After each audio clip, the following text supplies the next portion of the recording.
में हैं वो कैसे जय श्री राम पर नाज करते हैं। और चलिए जरा शुरुआत करते हैं बवाल की, और बवाल में आज हम ढूंढेंगे सवाल कि अमित शाह के जम्मू कश्मीर दौरे से क्या निकलेगा आतंकवाद का समाधान। और बवाल के सवाल आपके सामने। पहला सवाल, कश्मीर में शाह फॉर्मूला क्या? तो दूसरा सवाल हम करेंगे, जीतेगा शाह हारेगा आतंक। और बवाल का तीसरा सवाल आपके सामने, जिस पर हम बात करेंगे कि घाटी में फिर बहाल होगी शांति। सबसे बड़ी बात है घाटी को सामान्य करना। और चौथा सवाल आज बवाल में पूछेंगे हम, आतंक पर शाह का ये आखिरी प्रहार समझें, क्योंकि जिस तरह से एक्शन में अमित शाह नजर आ रहे हैं उसके बाद आतंकवाद पर एक बड़ी चोट लगने की तैयारी में। और आखिरी सवाल, घाटी में मिलेगी आतंक से मुक्ति, क्योंकि सभी की नजरें और निगाहें इस ओर हैं अमित शाह के गृह मंत्रालय संभालते ही कि वो घाटी को कैसे संभालने जा रहे हैं। तो बवाल की शुरुआत करें, इन 5 सवालों के जवाब हम तलाशेंगे, लेकिन उसके पहले ये रिपोर्ट दें। ऐसे में सवाल उठता है कि क्या इस बार कश्मीर की समस्या का ठोस उपाय निकलेगा? क्या इस बार कश्मीर को धरती के स्वर्ग का तमगा दोबारा हासिल हो पाएगा? क्या अमित शाह वो करके दिखाएंगे जो आज तक कोई गृह मंत्री नहीं कर पाया? Bureau report, Republic Bharat. तो क्या अमित शाह वो करके दिखाएंगे जो अब तक नहीं हुआ? हालांकि उनके जम्मू कश्मीर पहुंचने से पहले जरूर एक बात देखने को मिल रही थी कि कोई विरोध नहीं हो रहा था, और जब वो पहुंचे भी तो कोई भी बंद नहीं था। और इसी को लेकर के आज बवाल में हम सवाल करेंगे, जीतेंगे शाह हारेगा आतंक। और हमारे साथ खास मेहमानों का पैनल है। हमारे साथ राजीव जेटली है, स्पोक पर्सन है बीजेपी के, रमीज मखदूमी हमारे साथ श्रीनगर से जुड़ेंगे, पॉलिटिकल एनालिस्ट है। साथ में हमारे साथ retired colonel Shailendra Singh studio में मौजूद है।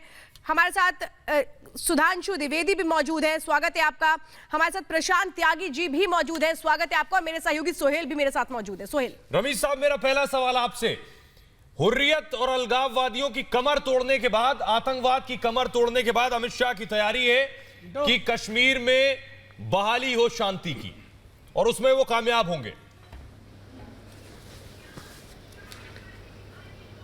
जी देखिए, कश्मीर में जो लिंक बनी है शांति की, मेरे ख्याल से जो हर कोई मानता है, आपकी कोई भी ख्याल हो, गवर्नर सत्यपाल मलिक जी है।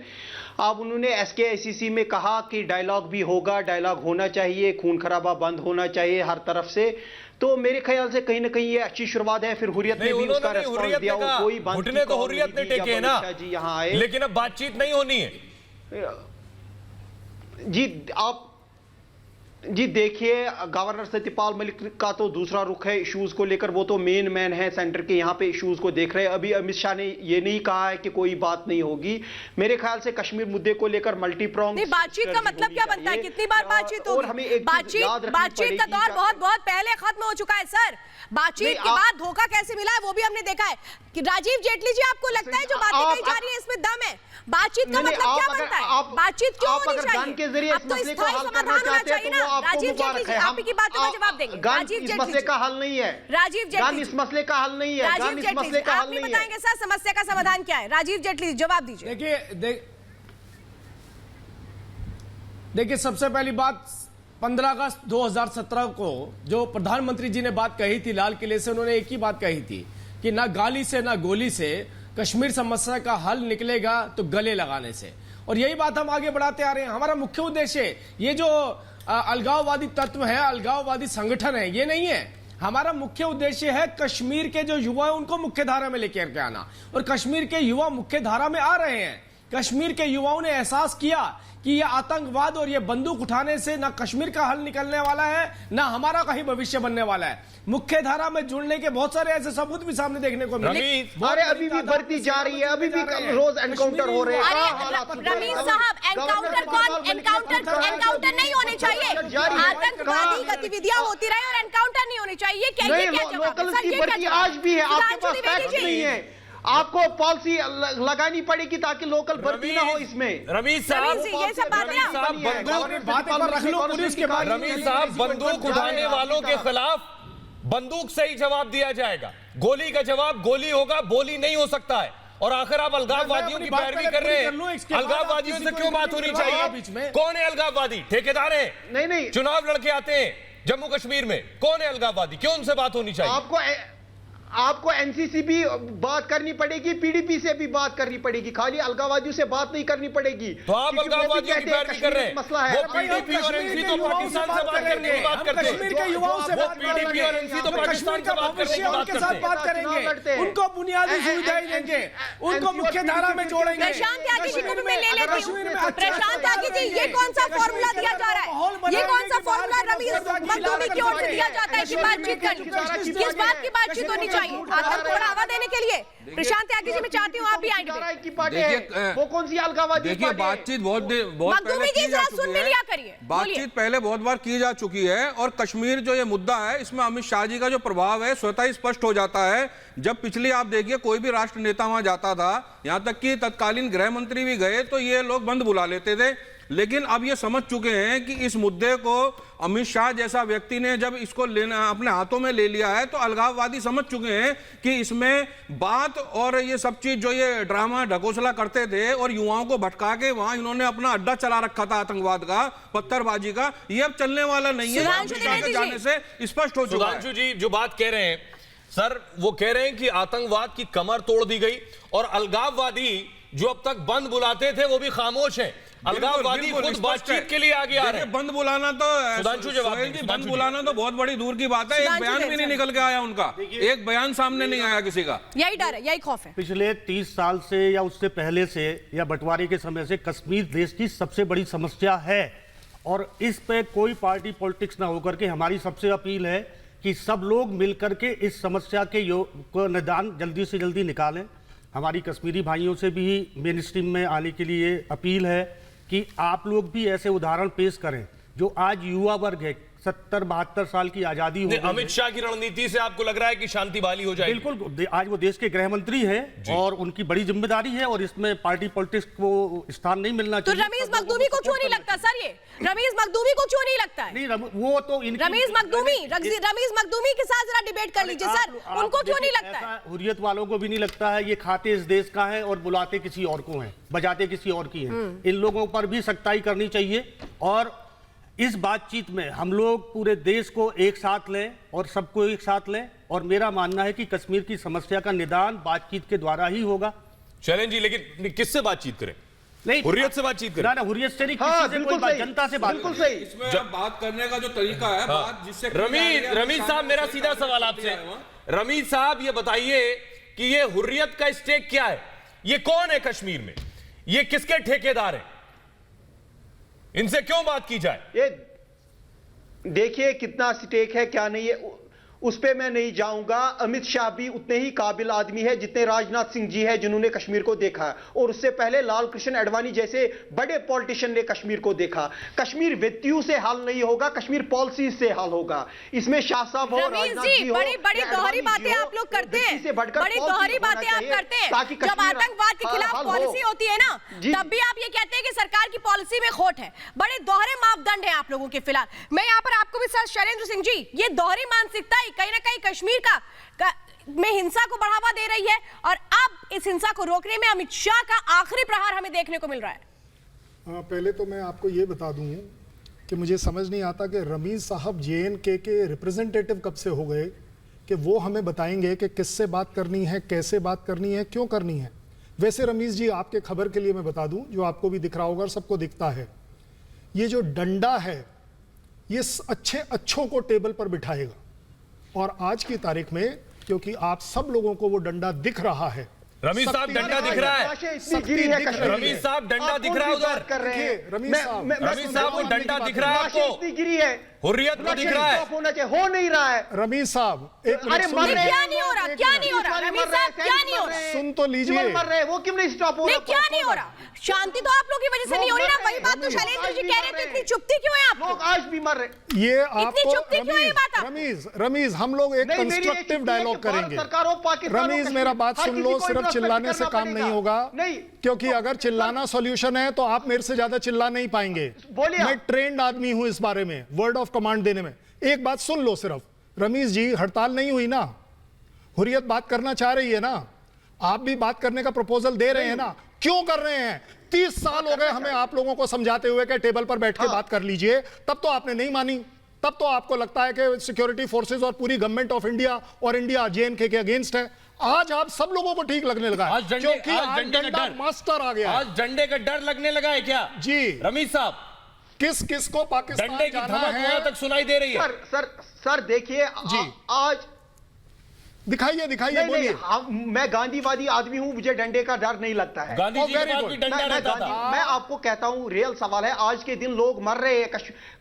कश्मीर में अभी भी लोग मर रहे हैं। कौन मर रहा है आपका? कौन मर रहा है? किसकी वजह से मर रहा है? मुझे पिछले 24 घंटे में रमीज इस नेशनल टीवी चैनल पर प्रूव कर दीजिए, पिछले 24 घंटे में कितने लोग मरे? हर कोई पिस रहा है। नहीं रमीज, मर रहा है। मैं आपको बताता हूं कौन मर रहा है। सिक्योरिटी फोर्सेस मर रहे हैं। कौन सा बेगुनाह गवर्नमेंट के एक भी नहीं मरा। लोग मर रहे हैं। आप किस दुनिया में रह रहे हैं? आप एक ख्याली दुनिया में बचा रहे हैं। आतंकियों की पैरवी करने बैठे हैं रमीज साहब, आतंकियों की पैरवी करने बैठे हैं। भी नहीं उठता। आप आतंकियों की पैरवी करने बैठे मैं हैं। किसी की पैरवी नहीं कर रहा हूं। आप आतंकियों की पैरवी कर रहे हैं। आप झूठ की पैरवी आपको करते हैं। आतंकियों के मरने आप पर झूठ की दुख पैरवी है। करते हैं। आप झूठ की पैरवी करते हैं। आप मैं झूठ की पैरवी करते देखो, अगर झूठ आप और सच में आतंकियों के आंसू बहा रहे हैं। इंसानों के मरने पे आप आतंकियों के आंसू बहा रहे हैं रमीज।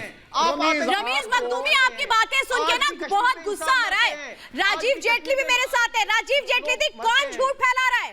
शायद रमीज मखदूमी उन झूठे लोगों का साथ दे रहे हैं जो आतंक के परस्त हैं, आतंक को फैला रहे हैं। सर, ऐसे लोगों से बात का मतलब बनता है? देखिए, आपने मेरी पहले भी बात पूरी नहीं हो पाई थी, थोड़ा सा वक्त दीजिएगा मुझे। मैंने आपसे कहा कि हम कश्मीर के युवाओं के साथ संवाद करना चाहते हैं, उनके आतंकवादियों के ठेकेदारों के साथ बात नहीं करना चाहते। और वो आतंकवादी नारे भी बताइए किसके लगा रहे हैं। आपको हंसी आती होगी कई बार देख के। वो पाकिस्तान जो भूखा मर रहा है, जो लोगों से उधार मांग रहा है, जो कर्जा मांग के अपना गुजारा चला रहे हैं, उसके नारे लगा के हमारे देश के अंदर राजनीतिक सर्वाइवल करना चाहते हैं। अरे भाई, अगर आपने करना है तो कम से कम कश्मीर के युवाओं को रिप्रेजेंटेशन कीजिए ना। कश्मीर के अंदर युवाओं को पढ़ने की सहूलत नहीं है। उनको तो पत्थर पकड़ा दिए ना सर। विदेशों के अंदर उनको तो पत्थर पकड़ा दिए जाती हैं। वहां पे अस्पताल पे डॉक्टर नहीं जा सकता है। अस्पताल में बोलिए डॉक्टर नहीं जा रमीज सकता। मखदूमी, हाँ तो बताइए, जवाब हम दीजिए यही राजीव कदम तो जेटली उठा रहे का। हैं। जब तक कश्मीर के अंदर बाहरी व्यक्ति अरे जो को जय श्री जब तक जिन्होंने रामचंद्र के नाम पे मुसलमान की हत्या कर दी झारखंड में, वो हमें भाषण न दे। आपने नाक में दम कर रखा है। भारत का नाम भैया, तुम्हारे दिए हुए जय श्री राम का नाम। सुधांशु जी कुछ कहना चाह रहे हैं? वक्त कम है, अब ये पूरा देश है। वक्त कम है। ये कहना चाह रहे हैं, जेटली जी प्लीज। आपने युवाओं के हाथ में पत्थर पकड़ा दिए और आपने इतने पत्थरबाज पैदा कर दिए, और ये पत्थर हमारी फोर्सेस पे लग रहे हैं। वो फोर्स आपकी भी है। कश्मीर में बाढ़ आ जाती है, कोई समस्या हो जाती है, तो हिंदुस्तान की फौज, जो आपकी भी फौज है, वही आपका काम करती है। आपको मानवतावादी संदेश भी देना चाहिए, पहल आपको करनी चाहिए। ये देश आपका है। रमीज साहब, अफसोस यही है कि आप जब आकर ये कहते हैं कि वहां बेगुनाह मारे जा रहे हैं, तो वो बंदूक उठाकर पेट्रोलिंग पार्टी पर गोली चलाने वाले, अरशद खान जैसे लोगों को की शहादत करने वाले, ऐसे लोग बेगुनाह नहीं है। ये जो बंदूक उठाते हैं, गोली का जवाब इन्हें गोली से ही दिया जाएगा। नहीं, मैं तो रमीज आपसे ये पूछना चाहता हूं, पिछले अरे एक भारत सप्ताह के में ह्यूमन कौन राइट्स सा कमीशन ने ऐसा कहा है सिविलियन मर कश्मीर गया? में बहुत बताइए। सारी मैं टॉर्चर आपको की गिनवाता हूं, वाक़ात भी कितने हुई है। security forces आप ये लोगों भारत के के लिए मर नेशनल गए। ह्यूमन राइट्स कमीशन की रिपोर्ट्स आई है। आपने पैलेट के जरिए बच्चों ये को अरे रमीज मखदूमी, ये ह्यूमन राइट से ह्यूमन राइट क्या आप ही लोगों के हैं सर? जवाब दे दीजिए ना सर। आप तो सिर्फ आंकड़ों पर आ जाते हैं। पड़ेगा। सिर्फ आप आंकड़ों पे आ जाते हैं। आप लोगों के पास ना आंकड़े हैं ना हकीकत है, सिवाय पत्थरबाजी और पत्थरबाजों के समर्थन के। दीजिएगा शैलेंद्र जी की बातों के जवाब। ताकत की बात नहीं बोलनी पड़ेगी। नहीं रमीज, मैंने आपसे सवाल बड़ा सिंपल पूछा है। मैं कह रहा हूं, आतंकियों के भी ह्यूमन राइट्स होते हैं क्या?